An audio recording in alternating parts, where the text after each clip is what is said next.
ആ കരാറുകാരനെ കൊണ്ട് നേരത്തെ മാധ്യമങ്ങളോട് സംസാരിച്ച അദ്ദേഹം പറഞ്ഞതും ഇതുപോലെ വളരെ ഗൗരവമേറിയ സാഹചര്യത്തിൽ പോലും ഉണ്ടാകാവുന്ന ഒരു പിഴവ് സംഭവിച്ച് ഒരർത്ഥത്തിൽ ശരിവെക്കുകയായിരുന്നു ദേവസ്വം ബോർഡ് പ്രസിഡന്റ്. അദ്ദേഹത്തിന്റെ വാക്കുകൾ കൂടി കേൾക്കാം ഒരിക്കൽ കൂടി.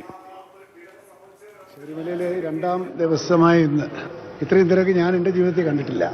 ഈ രണ്ടാം ദിവസം ഇത്രയും ഏറെ ജനപ്രവാഹമാണ്. അപ്പോൾ ഞാനിപ്പോൾ നമ്മുടെ ഈ മുറ്റത്ത്, ലോവർ തിരുമുറ്റത്ത് അപായകരമായ തരത്തിലുള്ള ക്രൗഡാണ്. ഇങ്ങനെ ക്യൂവിലല്ലാതെ വന്നവർ, ഇതവർ ചന്ദ്രൻ റോഡ് വഴിയൊക്കെ ചാടി വന്നവരാണെന്ന് പറയുന്നു. ക്യൂവിൽ അതെന്തുകൊണ്ടെന്ന് വെച്ചാൽ ക്യൂവിൽ ഒരുപാട് സമയം നിൽക്കേണ്ടി വരുന്നതുകൊണ്ടാണ് ആളുകൾ ചാടുന്നത്. അവരെല്ലാം ഇവിടെ നിൽപ്പുണ്ട്. ആ നിൽക്കുന്നവർ ഇനി കൂടുതൽ വരാതിരിക്കാനും നോക്കാനും ഈ നിൽക്കുന്നവരെ പതുക്കെ 18-ാം പടി കയറാൻ അനുവദിക്കാനായിട്ട് ഇപ്പോൾ പറഞ്ഞിട്ടേ ഉള്ളൂ. ഞാനത് ചാർജ് ഓഫീസറോട് പറഞ്ഞിട്ടുണ്ട്. ഇപ്പോൾ വരും. ഇങ്ങനെ ഒരു ആൾക്കൂട്ടം ഇവിടെ ഫോം ചെയ്യാൻ പാടില്ലായിരുന്നു. അതെന്തുകൊണ്ട് ഫോം ചെയ്തു? ഇനി അത് വരാൻ പാടില്ല. അത് നോക്കണം എന്തുകൊണ്ടാണെന്നുള്ളത്. ദേവസ്വം ബോർഡ് പ്രസിഡന്റിന്റെ പ്രതികരണമാണ് നമ്മൾ കേട്ടത്. കണ്ണൻ നായർ തുരുന്നുണ്ട്. കണ്ണൻ, മാസപൂജകൾക്ക് പോലും ഈ അടുത്ത കാലത്തായി, കഴിഞ്ഞ സമീപ വർഷങ്ങളിലായി ഈ തീർത്ഥാടന സമയത്ത് ഉള്ള ആളുകളെ പോലെ ഉള്ള ഭക്തജനങ്ങളുടെ വരവാണ് ഈ മാസപൂജക്കാലത്ത് പോലും ഉള്ളത്. അപ്പോൾ മണ്ഡലകാലം തുടങ്ങുന്ന ഒരു സമയത്ത് ദീർഘവീക്ഷണത്തോടു കൂടി ഇതിലെ ഏകോപനത്തിലൊരു ശ്രദ്ധ പതിച്ചില്ല. എല്ലാ സംവിധാനങ്ങളും ഏകോപിപ്പിക്കാൻ വേണ്ടിയുള്ള സംവിധാനങ്ങളുടെ ഒരു യോഗമൊക്കെ പക്ഷേ ചേർന്നിരിക്കുക. പക്ഷേ ഇത് പ്രവൃത്തി പദത്തിൽ എത്താത്തത് ഗുരുതരമായിട്ടുള്ള പിഴവാണ്. പ്രത്യേകിച്ച് നമുക്കറിയാം, ഒരു സ്റ്റാമ്പേഡ് പോലും ഉണ്ടാകാത്ത രീതിയിൽ നമ്മൾ എല്ലാം മുൻകൂട്ടി കാണണം. അങ്ങനെയാണ് ഒരു ക്രൈസിസ് മാനേജ്മെന്റ്, ഈ തിരക്ക് നിയന്ത്രണമൊക്കെ അങ്ങനെയാണ് വേണ്ടത്. അപ്പോൾ അതെല്ലാം ഈ ശബരിമലയിൽ ഈ ദിവസം പിഴച്ചു പോകുന്നതായി കാണുകയാണോ? ഇനിയുള്ള സമയത്ത് എന്താണ് ഈ ശബരിമല സുരക്ഷയുമായി ബന്ധപ്പെട്ട് നേരത്തെ ADGP പറഞ്ഞ കാര്യങ്ങളൊക്കെ നോക്കുമ്പോൾ കൂടുതൽ സേനയെ വിന്യസിച്ചു കഴിഞ്ഞോ?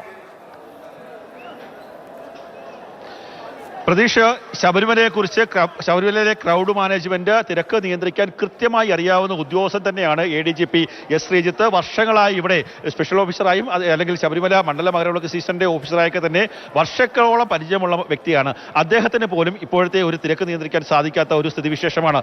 അദ്ദേഹം പറയുന്നത് പ്രശ്നങ്ങൾ ഉണ്ടാകില്ല എന്ന് പറയുന്നു. ഉണ്ടാകാതിരിക്കട്ടെ, അത് തന്നെയാണ് നമ്മുടെ ആഗ്രഹം. പക്ഷേ നിലവിലെ ഈ ദൃശ്യങ്ങൾ കാണുമ്പോൾ അത് നമ്മളെ പോലും ഭയപ്പെടുത്തുന്ന ഒരു സ്ഥിതിയാണ്. അതിന് സമാനം തന്നെയാണ് ദേവസ്വം ബോർഡ് പ്രസിഡന്റിന്റെ അവസ്ഥ. ദേവസ്വം ബോർഡ് പ്രസിഡന്റ് വർഷങ്ങളായി ഈ ദേവസ്വം ബോർഡിന്റെ വിഷയങ്ങളെക്കുറിച്ച് പഠിച്ചിട്ടുള്ള ആളാണ്, കാര്യങ്ങൾ അറിയാവുന്നയാളാണ്. പക്ഷേ അവർക്കൊക്കെ ഉണ്ടായ ഒരു സമയപരിമിതി, ഏകോപനമില്ലായ്മ എന്നുള്ളത് ഏറ്റവും പ്രധാനപ്പെട്ട കാര്യമാണ്. ദേവസ്വം ബോർഡ് പ്രസിഡന്റ് 15-ാം തീയതി സ്ഥാനമേറ്റെടുത്ത് 16-ാം തീയതി അദ്ദേഹം ഇവിടേക്ക് വന്നു. ഇന്ന് 18-ാം തീയതിയാണ്. ഈ 4 ദിവസം കൊണ്ട് അദ്ദേഹത്തിന് എന്ത് കാര്യങ്ങൾ ചെയ്യാൻ പറ്റും? ദേവസ്വം ബോർഡ് അംഗങ്ങൾക്ക് എന്ത് കാര്യങ്ങൾ ചെയ്യാൻ പറ്റും? ഇവിടുത്തെ ഏറ്റവും വലിയ വിഷയം എന്ന് പറയുന്നത് മണ്ഡലകാലത്തിന് തൊട്ട് മുമ്പ് പുതിയ ദേവസ്വം ബോർഡ് ഭാരവാഹികളെ തിരഞ്ഞെടുക്കുക എന്നുള്ളത് തന്നെയാണ് ഏറ്റവും വലിയ പ്രശ്നം. ഏകോപനത്തിന് പിഴവുണ്ടാവുന്ന അങ്ങനെ തന്നെയാണ്. നിലവിൽ ദേവസ്വം ബോർഡ് മുൻ പ്രസിഡന്റ് പ്രശാന്തിനും 1 വർഷം കൂടി നീട്ടിക്കൊടുക്കുമെന്നുള്ള ഒരു സംസാരമൊക്കെ ഉണ്ടായിരുന്നു. എങ്കിൽ പോലും പലതരത്തിലുള്ള കാര്യങ്ങളിലും, അന്നദാനത്തിന്റെ കാര്യത്തിലായാലും മെസ്സിന്റെ കാര്യത്തിലൊക്കെ ആയാലും നേരത്തെ തന്നെ ഇത്തരത്തിലുള്ള നടപടികൾ പൂർത്തിയാക്കേണ്ടതാണ്. അതൊന്നും പൂർത്തിയാക്കിയില്ല. നിലവിലെ വിവാദങ്ങൾ ഒഴിവാക്കാൻ വേണ്ടിയുള്ള ഓട്ടത്തിലായിരുന്നു ദേവസ്വം ബോർഡിന്റെ മുൻ ഭാരവാഹികളെന്ന് പറയാതിരിക്കാൻ നിർവാഹമില്ലാത്ത അവസ്ഥയാണ്. നമുക്ക് വീണ്ടും ആ ദൃശ്യങ്ങളിലേക്ക് തന്നെ പോകാം. ഓരോ ആൾക്കാരും ബാരിക്കേഡ് ചാടിക്കിടക്കുകയാണ്. ഏതെങ്കിലും തരത്തിലൊന്ന് കാല് തെറ്റിക്കഴിഞ്ഞാൽ, ഒന്ന് കാല് തെന്നിക്കഴിഞ്ഞാൽ വലിയ അപകടം ഉണ്ടാകും. കൊച്ചു കുഞ്ഞുങ്ങളടക്കമുള്ള ആൾക്കാർ ആ ബാരിക്കേഡ് ചാടുന്നതിന്റെ തൊട്ടു താഴെ ഇരിപ്പുണ്ട്. അവരുടെ മുകളിലേക്ക് കാണാം മുതിർന്ന സ്വാമിമാർ വീണ് കഴിഞ്ഞാൽ എന്തായിരിക്കും അവസ്ഥ? എന്തൊരു ഭയാനകമായിട്ടുള്ള ഒരു അവസ്ഥയാണ്. ജനങ്ങളെ ഭയപ്പെടുത്താൻ വേണ്ടി പറയുന്നതല്ല ഇവിടുത്തെ സ്ഥിതി. ഇതാണ്, ഒരു കാരണവശാലും ജനങ്ങളെ ഭയപ്പെടുത്താൻ വേണ്ടി പറയുന്നതല്ല. ഇവിടുത്തെ സ്ഥിതി അതിഭയാനകമാണ്. 2 മണി വരെ ശ്രീകോവിൽ നട തുറന്നു. ഇപ്പോഴും നടയടച്ചിട്ടില്ല. 2 മണിക്ക് ശേഷവും ഇപ്പോഴും നടയടച്ചിട്ടില്ല. എന്നിട്ടും ഭക്തന്മാർക്ക് ദർശനം പൂർത്തിയാക്കി മടങ്ങാൻ സാധിക്കുന്നില്ല. നിലവിൽ പറയുന്നത് നിലയ്ക്കലിൽ ഭക്തന്മാരെ തടയും, നിലയ്ക്കലിൽ സ്പോട്ട് ബുക്കിംഗ് 7 കൗണ്ടറുകൾ തയ്യാറാക്കും എന്നൊക്കെ തന്നെ പറയുന്നു. അത് നേരത്തെ ആകാമായിരുന്നു. ഇത്തരത്തിൽ ആദ്യ ദിവസം, അതായത് 16-ാം തീയതി വൈകിട്ട് തിരക്ക് ഉണ്ടായ സമയത്ത് തന്നെ വേണമെങ്കിൽ നിലയ്ക്കലിൽ നിയന്ത്രണം ഏർപ്പെടുത്താമായിരുന്നു. നീട്ടിയത് അതിപ്പോൾ കുറച്ചുകൂടി നീട്ടേണ്ട ഒരു സമയമാണോ? അതായത് നമ്മൾ ഈ കുറച്ചുകൂടി സമയം നീണ്ടുപോയി കഴിഞ്ഞാൽ വൈകിട്ടോടുകൂടി നട വീണ്ടും തുറക്കാൻ പോകുന്ന സമയമാണ്. അപ്പോൾ ഇടയ്ക്കൊരു ഗ്യാപ്പ് പോലും ഇല്ലാത്ത രീതിയിലേക്ക് ആ തീർത്ഥാടനം മുന്നോട്ട് പോകേണ്ട ഒരു സ്ഥിതിയാണ് നിലവിൽ. ആ സ്ഥിതി മാത്രമല്ല, ഇപ്പോൾ രാവിലെ 3 മണിക്ക് നട തുറന്നതാണ്. ഇതുവരെ നട അടച്ചിട്ടില്ല എന്നുള്ളതാണ് എടുത്തു പറയേണ്ട കാര്യം. പരമാവധി ഭക്തന്മാർക്ക് ദർശനം ഉറപ്പാക്കുക, എങ്ങനെയെങ്കിലും ഈ തിരക്കൊഴിവാക്കുക. നമുക്ക് ആ ദൃശ്യങ്ങളിൽ നിന്ന് കാണാം, ഒരു കുഞ്ഞയ്യപ്പനെ പോലീസ് അയ്യപ്പന്റെ കയ്യിൽ കൊടുത്തിട്ട് ആ കുഞ്ഞയ്യപ്പന്റെ അച്ഛൻ അതിലേക്കൂടെ ഞൂടുന്ന പുറത്തേക്ക് ഇറങ്ങുകയാണ്. എത്രയോ നേരമായി അവിടെ നിന്ന് ബുദ്ധിമുട്ടി ആ കുഞ്ഞ് ശ്വാസം മുട്ടി നിൽക്കുന്ന ഒരു അവസ്ഥയായിരുന്നു. ആ കുഞ്ഞിനെ എങ്ങനെയെങ്കിലും രക്ഷിക്കാൻ പോലീസ് അയ്യപ്പന്റെ സഹായത്തോടു കൂടി ഇറങ്ങുന്ന ഒരു സ്ഥിതിയൊക്കെ നമുക്ക് കാണാൻ സാധിക്കുന്നു.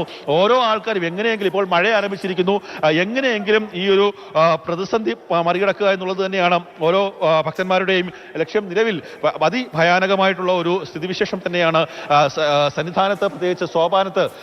ശരി, കണ്ണൻ പറഞ്ഞത് വളരെ ഗുരുതരമായിട്ടുള്ള കാഴ്ചകളാണ് ഇപ്പോൾ പങ്കുവെക്കുന്നത്. കാരണം നമ്മൾ ഭയപ്പെടുത്താനല്ല, പക്ഷേ തീർത്ഥാടനം ഒരു ഭക്തൻ, നമുക്കറിയാം പരമ്പരാഗത പാതയുണ്ട്, പിന്നെ സ്വാമി അയ്യപ്പൻ റോഡുണ്ട്. ഈ രണ്ട് റോഡുകൾ വഴി ആളുകൾ സ്പ്ലിറ്റ് ചെയ്ത് മരക്കൂട്ടത്തേക്ക് എത്തുമ്പോൾ തന്നെ വലിയ രീതിയിൽ ക്യൂ രൂപപ്പെടുകയാണ്. പിന്നീട് നടപ്പന്തൽ വരെ ഇങ്ങനെ നീങ്ങുന്ന ക്യൂ ആണ് പിന്നീട് വലിയ ക്യൂ ആയി മാറുകയും ഒരു സൂചി പോലും കുത്താൻ പറ്റാത്ത രീതിയിൽ ആളുകൾ തിങ്ങി നിറഞ്ഞു നിൽക്കുകയാണ്. നമ്മൾ എടുത്തു പറയേണ്ട കാര്യം അവിടെ കുഞ്ഞുങ്ങളുണ്ട്, കുഞ്ഞുങ്ങൾ, പ്രായമായ ആളുകൾ, ഇവരെയൊക്കെ തന്നെ ക്യൂവിന് പുറത്തേക്ക് സാധാരണഗതിയിലാണെങ്കിൽ കുഞ്ഞുങ്ങളെയൊക്കെ വെളിയിലിറക്കി വേറൊരു വരിയിൽ അവരെ സുരക്ഷിതമായി നിർത്താനൊക്കെയുള്ള സംവിധാനങ്ങളുണ്ട്. പക്ഷേ ആ സംവിധാനങ്ങൾ പോലും ഇപ്പോൾ പ്രാവർത്തികമാകുന്നില്ല എന്നാണ് മനസ്സിലാക്കാൻ കഴിയുന്നത്.